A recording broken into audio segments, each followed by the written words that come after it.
Hello，大家好，歡迎嚟到啫喱學煮，我係啫喱。今日呢，我會用粟米同埋青瓜嚟煮一頓好好味又好健康嘅餸㗎喎。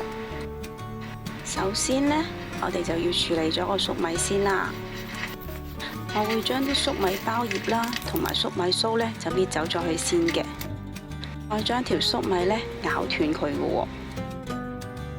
跟住呢，將條粟米豎起佢啦，由中間破開佢啦，咁樣就會好容易將粟米粒剝出嚟㗎啦。而且呢，剝出嚟嘅粟米粒呢，仲係好完整㗎。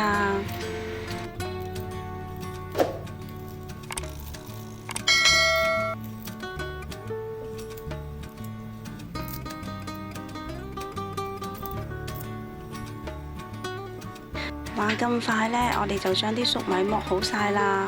咁我哋將佢擺落個碟度備用先啦。而家呢，我哋開始處理青瓜。通常青瓜呢，我會揀啲表面有光澤嘅，同埋摸上手係比較硬身啲嘅青瓜㗎。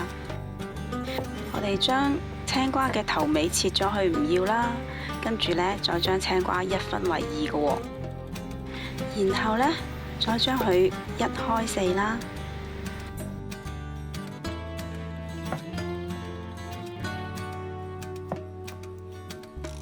跟住呢，再改刀將佢哋切成細細粒嘅喎。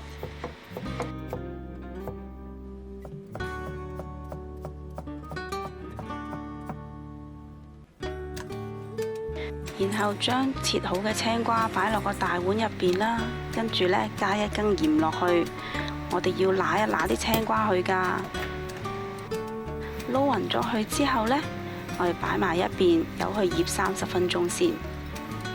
咁樣醃過嘅青瓜呢，食起上嚟會更加爽脆㗎。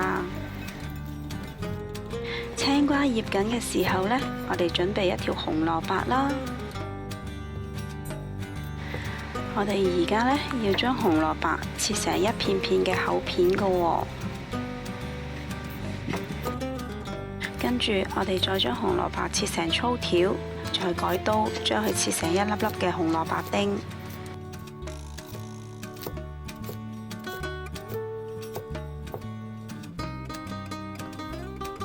跟住將佢裝落碟度備用啦。而家我哋準備一嚿豬肉，將佢切成粗條啦。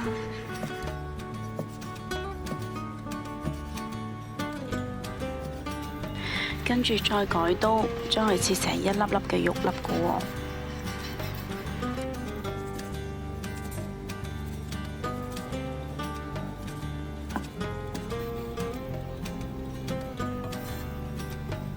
將切好咗嘅豬肉粒擺落個碟度，跟住我哋就可以嚟同佢調味㗎啦。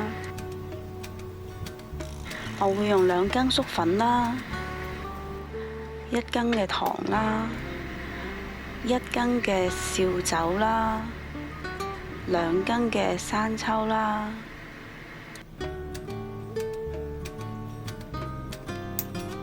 同埋1羹嘅蠔油添嘅。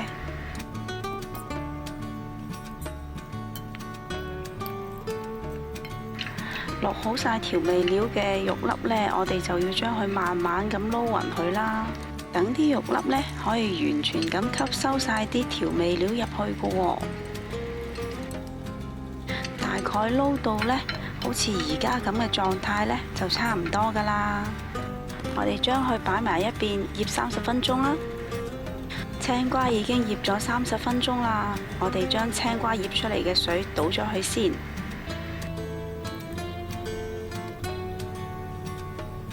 我哋仲要用清水將青瓜多餘嘅鹽分呢洗走去㗎喎，避免青瓜會太過鹹啦。洗乾淨咗之後呢，就擎乾水備用。燒熱咗隻鑊之後，倒入適量嘅油，跟住放幾粒蒜頭，將蒜頭爆香咗佢先。聞到蒜頭嘅香味，我哋就可以將啲紅蘿蔔粒倒落嚟炒下去㗎啦。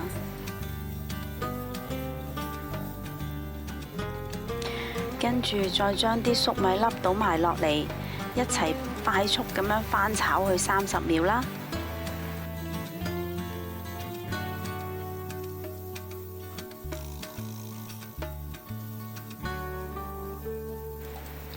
我哋而家呢，落少少調味料先，咁我會落少少嘅鹽啦，少少嘅糖啦，同埋少少嘅雞粉啦，跟住呢，再落多2湯羹嘅水噶喎。跟住呢，我哋會快炒，炒到啲水分漸漸變乾。咁我哋可以將紅蘿蔔粟米粒呢上咗碟先，跟住擺埋一邊備用啦。我哋再起油鑊，爆香薑片，跟住呢，就將醃好咗嘅豬肉粒呢就倒埋落嚟噶喎。我哋用個鑊鏟呢鋪平咗啲豬肉粒啦，又可以 keep 住大火煎佢30秒先嘅。咁樣呢，就可以將啲肉汁封住喺豬肉入邊噶啦。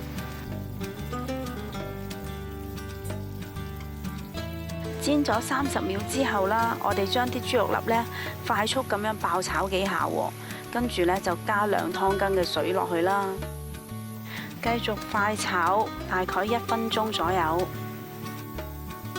跟住呢，會冚翻個蓋啦，轉翻細火燜3分鐘。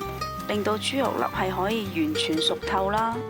3分鐘過咗去啦，好香喎！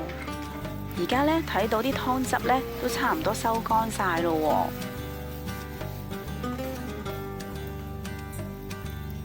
喎。咁我哋就可以將之前炒熟咗嘅粟米蘿蔔粒呢就倒埋落嚟，同埋呢將啲青瓜粒都倒埋落嚟一齊炒個喎。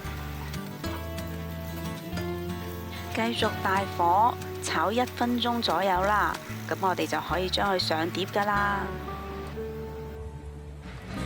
呢一個餸嘅口感層次呢係非常豐富噶喎，佢有青瓜嘅爽脆啦，粟米嘅鮮甜啦，仲有滿口嘅肉香味添喎，攞嚟撈飯啊、撈麵啊都係非常之唔錯嘅選擇嚟噶。